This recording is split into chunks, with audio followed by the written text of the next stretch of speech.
बहुत समय पहले की बात है। एक गांव में एक ठाकुर रहता था। ठाकुर का असली नाम संग्राम सिंह था, पर उनका यह नाम बहुत कम लोग जानते थे। ठाकुर साहब के नाम से ही वे अपने इलाके में प्रसिद्ध थे। ठाकुर साहब बड़े ठाठ बाट के आदमी थे, खाने पीने के बेहद शौकीन। जमीन काफी थी, पर उसकी आमदनी खाने पीने और ठाठ बाट में ही उड़ जाती थी। ठाकुर साहब को पक्षी पालने का बड़ा शौक था। उनकी हवेली एक अच्छा खासा चिड़ियाघर बना हुआ था। इधर उधर पिंजरों में पक्षी लटकते नजर आते। इन पक्षियों में सबसे अधिक दर्शनीय एक उल्लू था, जो ठाकुर साहब को सबसे प्रिय था। वैसे देखने में उस उल्लू में ऐसी कोई विशेषता नहीं थी, पर ठाकुर साहब ने उसे एक विशेष आदत का अभ्यास करा दिया था। उनके आदेश पर वह सोने की गिनी को निगल जाता था और उनके आदेश देने पर गिनी को मुंह से उगल भी देता था। ठाकुर साहब ने उसे यहाँ तक अभ्यास करा दिया था कि वे एक बार में 5 गिनियां तक निगल जाता था और आदेशानुसार उन्हें एक एक कर उगल देता था। अपने उल्लू की इस विशेषता को ठाकुर साहब ने किसी को बताया नहीं था। ठाकुर साहब की एक पुत्री थी। उन्हें उसका विवाह अचानक तय करना पड़ा और विवाह की तिथि भी 10 दिन आगे की ही निश्चित हो गई। बेटी का विवाह सिर पर और ठाकुर साहब ठन ठन गोपाल, एक पैसा पास नहीं। समस्या विकट थी, पर वे घबराए नहीं। उन्होंने तय कर लिया कि बेटी की शादी निश्चित तिथि पर ही धूमधाम से होगी। उसी गांव में एक साहूकार था, ब्याज पर धन देता था। ब्याज भी कस कर लेता था और मूल धन के बदले में कोई न कोई आभूषण गिरवी रख लेता था। ठाकुर साहब उसी साहूकार के पास गए और बोले, सेठ जी, मेरी बेटी का ब्याह सिर पर अचानक आ पड़ा है और आपके ही भरोसे मंजूर कर लिया है, कुछ मदद कीजिए। ठाकुर साहब की बात सुनकर साहूकार ने पूछा कि कितना रुपया चाहिए। ठाकुर साहब बोले, यही कोई 10,000 से काम चल जाएगा। सेठ जी, अब 10,000 तो उस जमाने में मायने रखते थे। सुनकर पहले तो साहूकार चौंका, फिर कुछ सोचकर बोला, गिरवी रखने को क्या लाए हो ठाकुर साहब? गिरवी की बात सुनकर ठाकुर साहब चौंके, आश्चर्य से बोले, भाई, लाया तो कुछ नहीं, मैं तो लेने आया हूँ।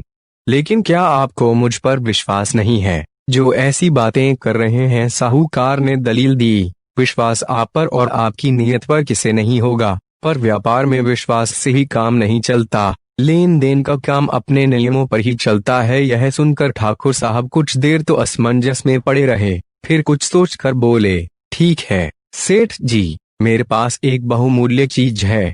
हालांकि उसे मैं किसी कीमत पर भी नहीं देता, पर बेटी का ब्याह करना है, इसलिए मजबूरी में उसे ही मैं आपके यहाँ गिरवी पर रख दूंगा। बहुमूल्य चीज की बात सुनकर सेठ के मुंह में पानी भर आया। उत्सुकता से बोले, ऐसी कौन सी चीज आपके पास है? ठाकुर साहब ने धीरे से सेठ के कान में कहा, एक उल्लू है सेठ जी, सुनहरी उल्लू। साहूकार चौंक कर बोला, उल्लू? सोने का उल्लू?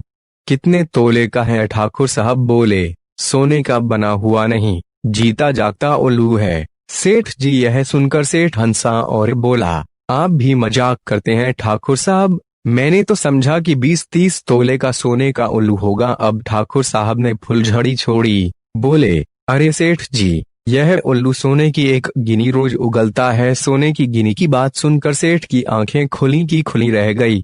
ठाकुर साहब समझ गए कि तीर चल गया है।